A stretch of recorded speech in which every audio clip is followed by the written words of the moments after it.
नमस्कार, मी गौरी सूर्यवंशी. एस मराठीमध्ये आपलं स्वागत. वळूया आजच्या बातमीकडे.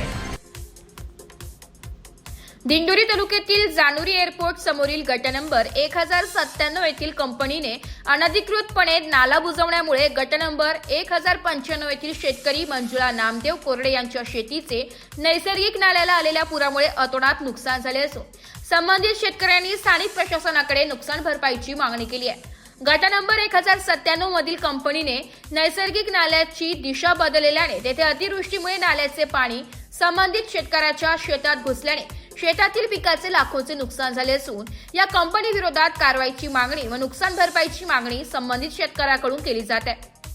गट नंबर 1097 मधील कंपनीच्या मालकाने कुठल्याही परवानगीशिवाय अनधिकृतपणे नैसर्गिक नाला बुजवल्याने पावसाचे पाणी रस्त्यावर व आजूबाजूच्या शेतकऱ्यांच्या शेतीमध्ये घुसल्याने शेतकऱ्याच्या अतोनात नुकसान झालेले आहे. संबंधित प्रशासन यावर काय कारवाई करणार हे बघणं आता महत्त्वाचं ठरणार आहे. आमचं शेवंती लावली आहे. हा नैसर्गिक नाला असून आमचं शेतीचं खूप नुकसान झालंय. पहिलं काही पाणी येत नव्हतं मधी. या कंपनीच्या भीतीमुळे सर्व पाणी आमच्या शेतात येतंय. काय नुकसान झालं नेमकं? शेवंतीचं नुकसान झालंय. आमची हुंडी वाहून गेली. किती हुंडी वाहून गेली आता? तरी पण 40,000. 40,000. हा 40,000. तुमची काय अपेक्षा आहे? नुकसान भरपाई द्यायला पाहिजे. एस मराठी न्यूज साठी सुरेश सुराशे वणी.